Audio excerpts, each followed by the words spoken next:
Oh, I like where you're looking. Okay, brilliant.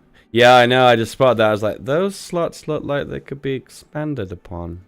So that's where you put your modules, including that solar panel network, which each panel is additional 3 energy and turn. So I have to do this, don't I? Yeah, you do. Oh, was I building a colony ship? No, I wasn't. Okay. Did I press something?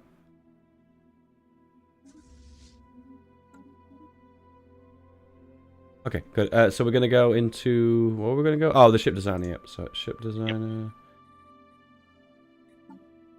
Go for a destroyer. Okay. Is this the auto-generated one?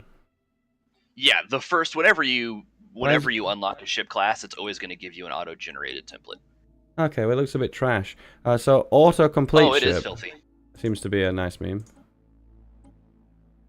So again, what we're going to be looking for here is to make sure that we're power balanced with a good balance of armor and shields. That's typically what auto-complete ship would do. It would seek to sort of give you a good balance. You know that actually that auto-complete ship doesn't look awful. Yeah. Okay, we'll go with that then. I mean, you don't have a lot of things to be putting on your ships right now, so you're not going to get a lot of variation. One thing I do want to point out too is, do you see at the top of the ship designer where it says gunship bow and interceptor ship stern? Yep. Click on one of those real fast. Yep. So we only have nukes. Yeah. So some of them, whenever you unlock sort of a new component for a ship, it may give you a new ship section to go along with it. So when you unlock extra large weapons for battleships, you would unlock the section to put an ultra large weapon on. Yeah. So every now and then you want to take a look at your ships to see if you can put hangars on them instead of, make it a gunship instead of a carrier, etc. I see. There's a button that says auto upgrade as well. That feels like a nice one too. Yeah. Okay, alright then, great. Okay, save. Done. Okay, and then we'll make those destroyers now. Okay, so it looks like the auto-generated ones are always trash then, aren't they? Yeah, they're usually pretty trash. They always give you just like the basic stuff without anything to put on it, and that's not going to do you any Oh, good. I see now. So the level of starport decides what kind of ships you can buy. Okay, that all makes sense now. It all adds up. The bigger starport is more modules, bigger ships that you can build, more defense and more armor and more shields if someone tries to shoot at it. Cool. No, that sounds good. I understand that. Situation log updated. Inactive buildings. So you have built a building without a dude to work it. That would be your basic science ship or basic science building that you built. That's not a big deal. Yeah, I know. That seems like I don't know why I need to know that, but okay, thanks for telling me. Yeah, it's just common sense. I feel like I like to hear the sound of my own voice. No. I was referring to the game. Like, I'm surprised there's a notification for that. It can become. A lot of people like to play a zero-sum game with energy. It's one of those things that if they don't tell you, people would have complained. Why aren't you telling me that I got a building without dudes in it? What the hell, Paradox? Yeah. Cool. Auto exploration. Oh, migrating forests on Dave Prime. Migrating force? What? Yeah, so if you go to Dave Prime, this is a story event. Basically, what's happened is that your colonists have realized that the forests, those tile blockers, are starting to move around. What the hell? Yeah. What the fuck? I thought I cleared them. Exactly. So you notice how a couple forests have popped up? What is going on? This doesn't make sense. The planet's alive. Oh my dang. Mobile forests of this world infrequently migrate en masse to new regions, disturbing efforts of building roads, power lines, and other infrastructure. Okay, that's an interesting planet. Okay. Yep, so what you're doing by researching that special project is you're going to figure out okay, what are our options here? What are we gonna do with these wandering forests? Yeah. Okay, I get it. How do we merge our fleets? Move. Return. So the fleet will naturally merge. Yeah. You'll see that the second fleet is I'm in being movement. too quick, aren't I? Yeah. Yeah. You don't need a ship to research this project. Yeah, they're gonna naturally merge, and they did. Oh yeah. Oh shit! I have to choose between one of the two. So study the migrating forest or burn them. Oh, I'm gonna study them. I want to learn. Oh, and I see they're quite different types of tech. One of them requires engineering, and one requires society. Interesting. Yep. A lot of people tend to rush physics and engineering because it has a lot more return in terms of like the text that you will get to research. So a lot of times people will look at the society text and be like, I'm not going to worry about this. And then they'll see the society slots and be like, I don't have a lot of society tech. I'm not going to do that. Sometimes it's the better option to do it. Sometimes it is not the better option to do it. It all comes down to what you want to do. By the way, guys, this is Doom. Are you Doombot, aren't you? Yeah, I'm speaking. I am. That is true. Doombot, right. Remember, he's helping me with this, by the way. He's teaching me how to play STELLARIS. I'm giving him credit right now. Credit on this video for Doombot. I feel like there's a story you're not telling us. Oh, God, you don't want to know. Nobody wants to know. I am giving credit because he's helping me, and he's good, right? Right, credit for you. Credit where credit's due. Yeah. I'm getting credit. The people say that I never give credit. Okay, well, not that time. Okay, not that time. Oh my damn. Okay, so it seems to be there's like a combination of kind of like goody huts, aren't they? And the goody huts basically just they just give you some bonus, right? Like a research. Yeah. Where there's where there seems to be 90% of the time. Yeah. And then there seems to be research themes quest themed ones that kind of send you in different directions and whatnot, don't they? Exactly. Yeah. I think when I'm playing this by myself one night and I'm grinding the game out for a bit, I'll probably read all the quests and stuff to be immersed in the lore. Right now I'm kind of skipping ahead a little bit. It's definitely not a bad idea. They also do give sort of an indication of why you're sending like a science ship or why you're sending a military ship, like what you're sending. They give you a pretty good indication of what's going on there. We also have a construction ship that's not doing anything. Yeah, really? Oh yeah. I just got that. Yeah, I just got that. We got the colony ship. Yeah. There's no other planets that I can see that I can colonize. So this is a tiny world. There's not going to be a lot of planets. Cold fusion has been researched. We've got big bad ships now. Okay, so we've got a purple tech. Oh, this is the one we saw before. We just keep avoiding the rare technology. Synchronous, yeah. Syncratic or whatever it is. I'm not actually seeing it yet. It hasn't come up. Synchronized. Yeah, synchronized. Yeah. So toughness. A lot of your techs here are butts. The improved deflectors is probably the choice here, just because it gives you better shields. Awesome, we'll go with that. Awesome. Nice. I almost always avoid planet sensors. They're not good, in my opinion. Ooh, man, this is a big planet. It is natural beauty and asteroid impacts. Oh my god. Ooh, it's a 22. Yeah, it's really big. It is really big. And ocean is not, unlivable for humans. I think it's a 60%. The asteroid impact gives you a little bit of a minus to that. But you could always terraform that up. For lack of options, that would be a pretty good planet to colonize. What's this one? Holy shit, what's this? Terraforming liquids in the Sibelius system. What the fuck does that even mean? So you researched a tech or got a tech that revealed some strategic resources on the minimap. Those terraforming liquids are one such resource. Okay. It, I believe, reduces the cost to terraform anything because you have these special liquids that you can just move to another planet. Okay. So it's just it's a strategic resource that you have revealed. Okay, and the construction ship can mine that, can it? Yeah, whenever you put a mining outpost on it, it will claim that strategic resource, just like it were a mining, you know, a mineral outpost or an energy outpost. Right, our robots have finished. Nice.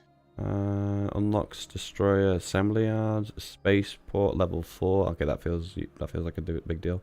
Machine template system, fusion missiles, energy storage. All right, so we got some serious choices here. Fusion missiles are the next level of all of the missile that you're currently using. So it's a bigger weapon. It's pretty good. Mining network 2 are better mines, giving you more.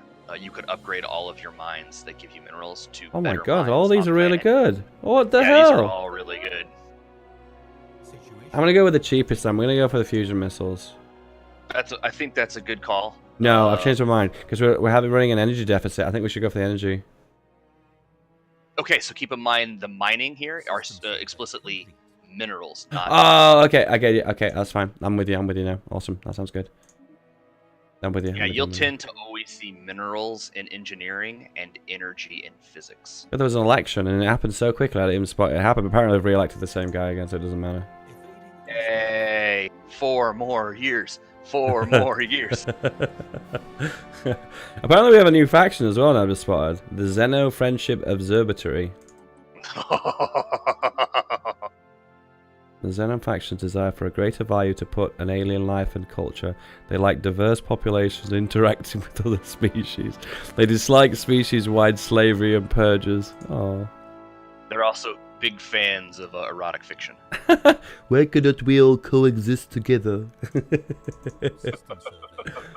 This planet, this galaxy is very large. We can all live here. Actually, it's a very tiny galaxy, and I'm pretty sure the aliens we've met are jerks. Yeah, so far, our first interaction with them has been underwhelming. So, how much knowledge... So, if they built another frontier outpost, would we know immediately because they'd expand? Yep. Because okay. We have revealed that bit of the map. We will see it when they build it. Cool. You know, if they built one in places that we hadn't expanded into, we might not see it initially. For races we haven't discovered. For races we have discovered, you know, it's kind of abstracted that we're in, you know, somewhat constant communication. So if they built a frontier outpost, we would see it immediately. But all of the races we haven't uncovered, you know, they could be laughing and loving, and we'd have no idea. That's right, man. We come in peace. Mining station. Oh wait, no, I could build a mining station here because that one's got the liquid thingies. Oh yeah. I want to get the liquids. Alien specimen liquids. procurement. We gather those species. We don't have the resources to spare now, man. Oh Jesus, we got so many missions, bro.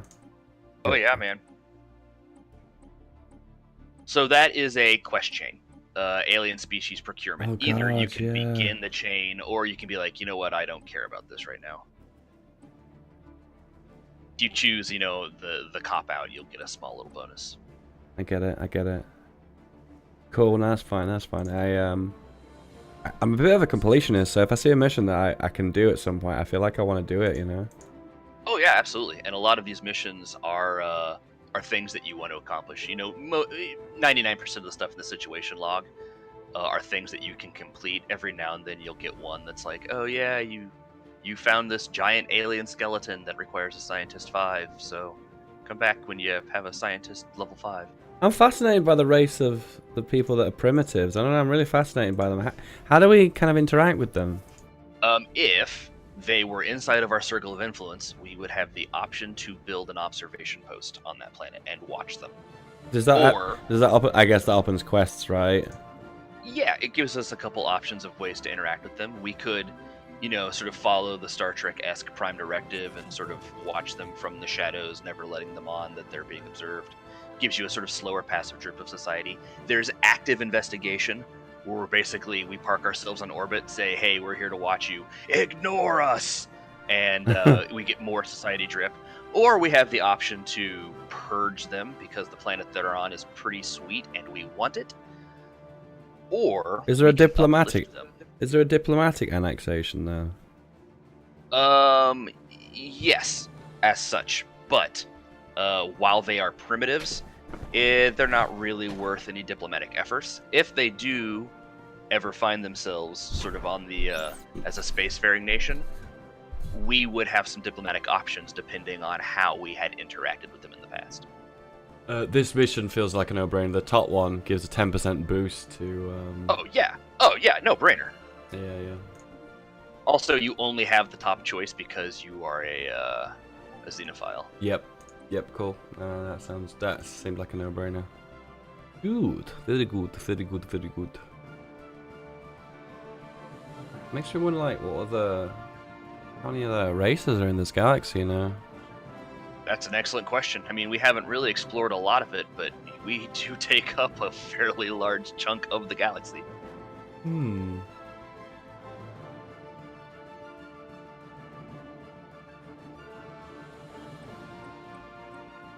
Investigate shades. We need to learn more about mysterious aliens. We have codenamed shades. If they possess a language, we must decipher and establish communications. Oh my god, that you knew exactly where to go as soon as that popped up in the situation log. Oh, I'm so proud. I'm learning, Daddy. You're learning. I'm so happy. Okay, so I think one thing we can do is check the surfaces of planets and whatnot. Spaceports. Oh, let's talk about spaceports because the add-ons for the modules. Love it. Yeah, so we've got Corvette build speed. I feel like that's applicable in some kind of niche scenario. Precisely. It's a very niche option. If you ever find yourself wanting to just really churn out Corvettes super fast, you want to build an assembly yard. I don't really ever do that. Yeah. You will have the ability to unlock the assembly yards. Let me see if I can find a way to explain this best. Every level of spaceport will come with something else. Yep. Usually, it will be a new class of ship. Every other spaceport level that you research will come with a new class of ship. So level 2, level 3, level 1 you start with gives you corvettes. Level 3 gives you destroyers. Level 5 gives you cruisers. Level 7 gives you battleships. Mm-hmm. Every level that doesn't give you that new ship class will give you the ability to build the ship class that you know better. So right. Level 2 is Corvette build yards. Level 4 is destroyer build yards. Level 6 is going to be cruiser build yards. And level 8 is going to be battleship build yards. I get it. So, yeah, okay. That makes sense. That seems cool. Yeah. Now, if it is good to build ships, to have a ship that you can build quickly. I like cruisers, personally. I think they're the most versatile. They're sort of the main ship that I use. So I'll try to build a cruiser shipyard when available, but, everything else I don't really worry about. Okay, fair enough. Makes sense. So, deciphering that... Yeah, I was about to say that. Is that just the fact that we deciphered some language? Is that the reason why? Yes, either we deciphered their language or they deciphered ours. Ooh, there's something that we have going on with these guys. I'm going to see if you can spot it. It's the scales when it's the egalitarian, isn't it? The fanatic egalitarian? We are both, they and you are fanatic egalitarians. That means you're going to be buddies. Form of allows the utopia living standards and cannot have impoverished living standards. The citizen species. So they have that as well as you do. So you must both be democratic. You both can have utopian living standards. You cannot have impoverished living standards for full citizens. You both have that because you are both in that ethic, the fanatic egalitarian. So we should go for the middle one, right? Because that meets... Oh, yeah. Oh, yeah. We pursue true equality. My God, this is some kind of like space communism. Kind of, yeah. If you were collectivist egalitarian, that's exactly what it is, space communism. Yeah. Okay, this is an interaction that I'm not seeing before. So if I select the planet, I get like more dialogue options. Mm-hmm. So that basically, if you click on the planet, you are now in the diplomatic screen with them. So you could form a defensive pact and a non-aggressive pact because you can see the green check mark. You notice how in the lower left-hand corner of this diplomacy screen, they give you sort of a brief idea of your relations with that. Yeah. You're cordial with each other. You have equivalency in terms of fleet strength and techs. You started off with a plus 68 out of a negative 200 to positive 200 sort of relationship scale. Yeah. You started at plus 68 because you're both like big friends. Yeah. The way we see the world, yeah. Yep, so you get a plus 10 for being a xenophile diplomacy. Other people are just going to like you naturally. You're both fanatic egalitarians. You're both democratic nations or societies. So you, out of the gate, have a lot to go along with these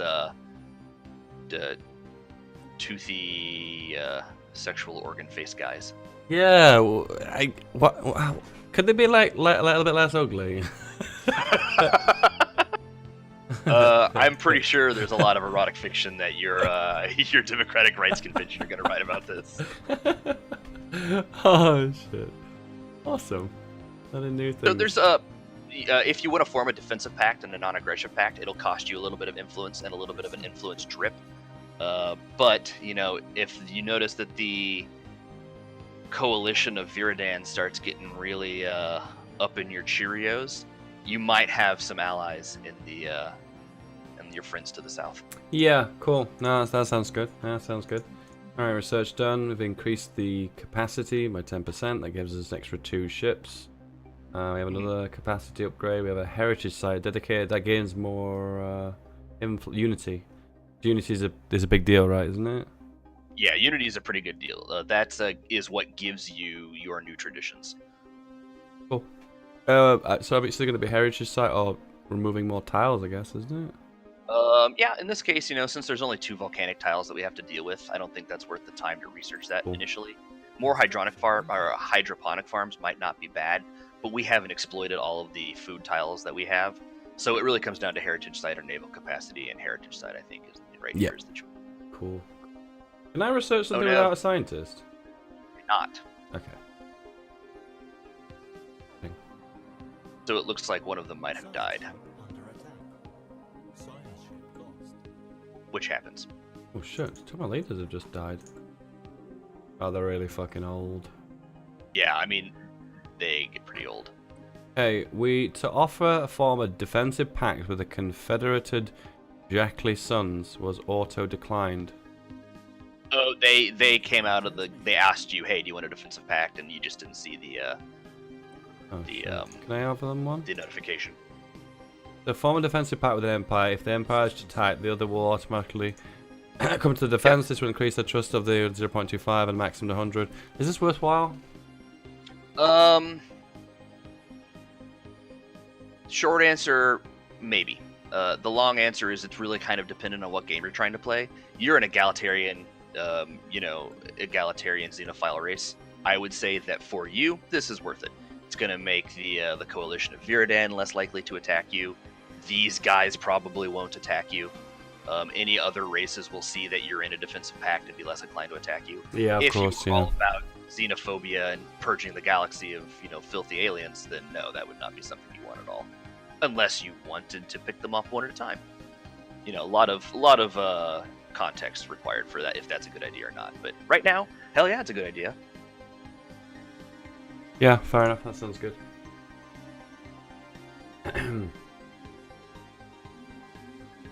Okay, awesome. That is the resume. Yep. Incoming transmission. He just keeps sending me defensive packs.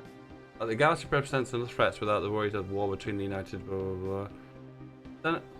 This is a non-aggression pack now. Yep. Is there some reason why he's like spamming me and the other guy isn't? Yeah, because he really likes you.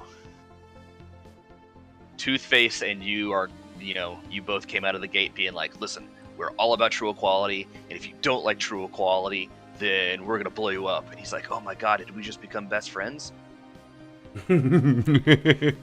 So he'll just, that race will keep spamming until you accept the terms. Cool. Hyperdrive.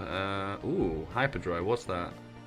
Hyperdrive means you can travel those hyper lanes faster. Oh, okay. Then we've got a physics lab 1. Okay, yeah, so our energy capacity, energy grid. Energy capacity might not be an awful choice here. You're in a deficit, and the planetary edict in the building give you some ability to generate additional resources.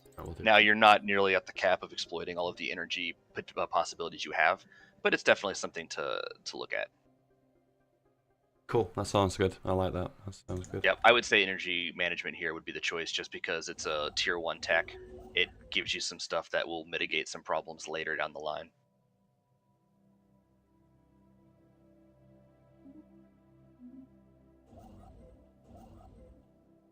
Man, it's really annoying when there's like a really big stack of like space animals, isn't there? And they're like, Oh yeah, they're like cock blocking you, you know? It's really annoying.